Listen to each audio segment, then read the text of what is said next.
video, guys. Let's make sure to double tap that screen and like the video, guys. And like I said, if you have any question, comment, jokes, disagreements, you can go ahead and super chat it in. Now sit and open up the call-in line, so you can also feel free to hop in as well. Let me make sure I go ahead and post it again. But all right, let's get into it. Trump's Iran address, an unhinged ramble that leaves allies alarmed. Of course. No, let's get into it. I'm gonna be fair. Hello, very beautiful community.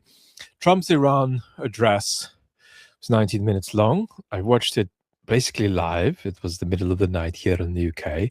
And I want to give you a bit of a reaction. I've pre-penned a short Substack set of points about it. And I'll use these in chatting with your beautiful community. But I don't want to just read that because I kind of want to emote about it with you. It was bad. It was almost health event level bad, even though there wasn't a health event. And by health event, I mean the kind of public calamity that happened to Joe Biden when he lost the debate to Trump, completely losing his way and then getting stuck and trying to come out and getting stuck and trying to come out and then saying, we've got to fix Medicare. Oh, no, we've got to beat Medicare. And Trump said, well, he sure did beat Medicare. So nothing like that happened, but it was a very, very new level of unhinged because of the combination of two things: the formality and prime time and pre-planned and worked over nature of the speech, and the fact that the speech was worse than a bunch of Truth Social posts, because it was like a kind of a porridge of Truth Social posts, the most deranged ones, put together into a 19-minute continuous diatribe. So let's talk about this. Now, You put the glasses on. the fact that the speech took place is itself a sign of declining state capacity, because it's completely extraordinary and very internationally embarrassing. And I feel, as a sort of citizen of the West, don't believe much in cosmopolitan statements because there isn't much politics behind them. But as a sort of citizen of the West, I'm embarrassed by that speech because it's not something that Trump just riffed. The speech was worked on in some capacity by senior officials. And I'm going to read to you the top line of what the content of it was. So it was a kind of a porridge of post-truth that made the following points. Trump wants to fight for another 2 to 3 weeks. Other powers must open the Strait of Hormuz. And he discussed it in the most sort of revolting way, like he was in the, like in the changing room of the models in these competitions. Okay. Making unsavory, lecherous comments. He said, "Cherish it and grab it." The Strait of Hormuz. And then he said, having said that other powers must You do want to cherish it. open the Straits of Hormuz, he said they don't need to open it because it'll open up naturally. That's a quote, open up naturally when the war is over. Then he said, and this is a quote, we're going to hit each and every one of their electric generating plants if they don't make a deal. Then he said, quote again, we're there to help. And then he said, we're going to bring them back to the Stone Ages. So a kind of a porridge of impulsive Truth Social posts somehow concentrated into a pre-planned 19-minute long presentation. Now, what I am hearing and what I am hearing others hearing is that the speech alarmed US allies or US former allies, helped allowing a new main channel video in that new transitional distinction. There's a lot of allies of the US historically are no longer feeling like they're allies. But why are folks alarmed? Because Trump says unhinged stuff all the time. It's because this was... All right, but now, Sue, since we're 5 minutes in, so what I'm getting right now is that, well, the speech was pretty much seen as a sign of weakness that the war wasn't going so well. And, well, I mean, I disagree. I agree and disagree. There's mixed signals about the Strait of Hormuz. I completely agree about, and it alarmed our allies. Yeah, I completely agree with that too. I mean, when you tell our allies that we started a conflict and you got to clean up the mess of the conflict we started, I mean, that's going to alarm anybody. And yeah, but there's also this abusiveness, like this abuse that he is levying on us as citizens of the United States that cannot trust anything that is being said, anything that is being reported. It is all a game. It is all a cat and mouse back and forth sort of will he, won't he reality show game. This isn't politics. This isn't anything serious. This is all a descent into becoming part of the reality show that is it's a Trump's. Yeah.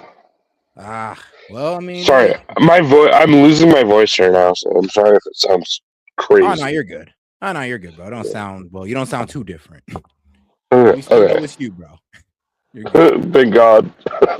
But I do agree with the whole mixed signals over Strait of Hormuz. Like, oh, we're gonna open it up. Now we're backing up and be like, no, you guys open it up. And if you want it, and if you need it that bad, because we don't need it that much, you better open it up, even though we're the ones who caused it to get shut down. And yes, of course, alarm the allies. But as a sign of totally abusive. I don't know about that one. But it is abusive language. I'll be real with you on that one. Like I said, I didn't like how he's pretty much doing NATO right now. I'm like, look, I have my criticisms of NATO too, but trying to drag them into a conflict is not right. That's not a conflict we started. Exactly. It leaves a bad taste in my mouth. It's like, come on, bro, I don't like that. And it leaves a bad taste in anybody's mouth. Like, yo, we shouldn't be operating like that. Were we rushing to help the UK when they started their conflict with the Falkland Islands? No, bro, we weren't. Bro, I wanted us to back out with the whole Ukraine, like with helping out with Ukraine. So I'd be a hypocrite over here, pretty much saying that, oh, well, why the hell aren't? Yeah, I'll be a hypocrite over here supporting this. Dude, I thought I died and went to heaven today when I saw Alex Jones taking up for Emmanuel Macron, the French Prime Minister, and saying that he was right in what he was saying about Trump. But I don't know. The world is changing so fast. It's very strange. All right, let's give my man another 5 minutes. Planned, anticipated, and prepared, and was set up as a kind of prime time explanation and update as we are, into the going into the second month of the war, of what the hell is happening, what to expect, what not to expect. And yet, this much anticipated event was worse than a bad Truth Social post. And it just,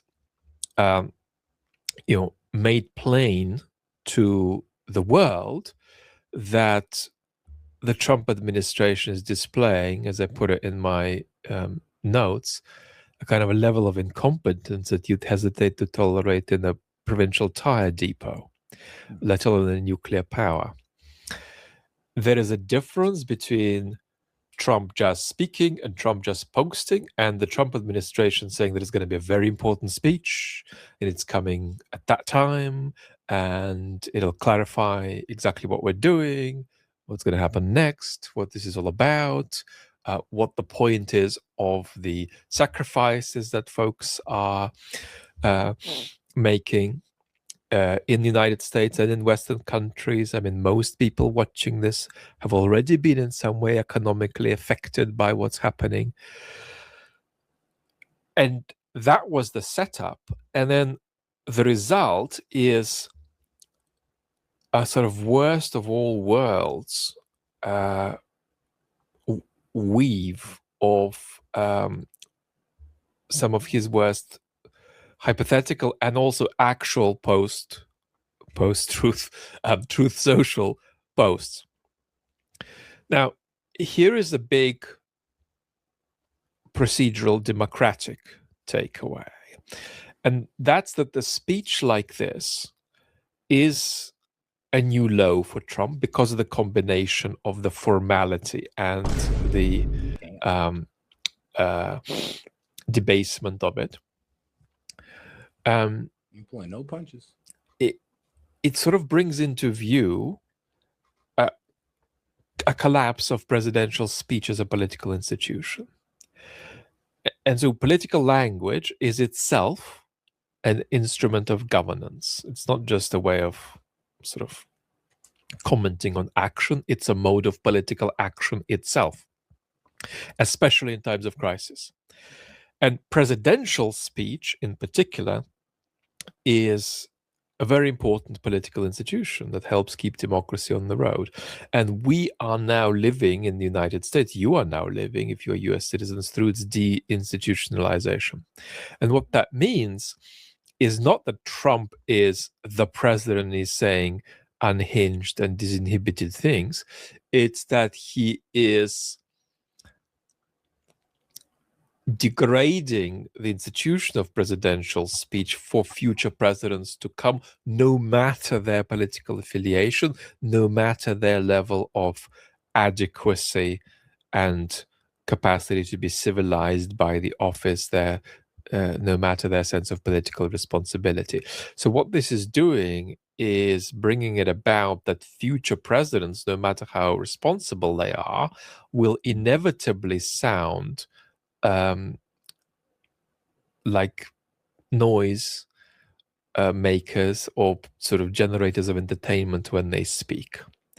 So it kind of is creating this sort of, fish in your aquarium effect that future leaders are going to open their mouth, nothing is going to come out. It's not going to feel like anything comes out, even if good stuff comes out, because that institution of presidential speech has been decapitated. And that's a very grave and indeed existential harm to democracy's central function of explaining itself to itself, of talking to itself. So that's really, really toxic, really, really toxic. Oh. And the fact that this speech didn't moderate any of this. The only thing that was moderated in it was that Trump didn't threaten NATO there at all. That was just omitted. Or maybe somebody just took that out or persuaded Trump not to talk about that. But short of that, it was a sort of a maximally unhinged assembly of Trump's most deranged social posts. And that's kind of new. We haven't had that level of combination of derangement and formality before. And so this is just very damaging. There is now a good side to it. It's a very small good side. And that's that for a general audience that doesn't follow social media, it's clear that Trump says deranged stuff all the time, and his supporters themselves understand that. But it might slightly hurt him with a national audience that's unaccustomed to quite that degree, that new degree. I mean, here's the thing, though. Like, one of the main reasons why we do like Trump is because he's not, politically correct. He doesn't use the same presidential elegant speech. And that's the thing. The problem with that presidential political speech, people do feel like you're kind of talking above them. Like the way Trump talks, believe it or not, it kind of makes it feel like he's in like an eye-to-eye level and not somebody trying to talk above you. You know, and as much as it sounds good, you know, like Obama, as much as it sounds good and all that good stuff, some people can see that as being elitist.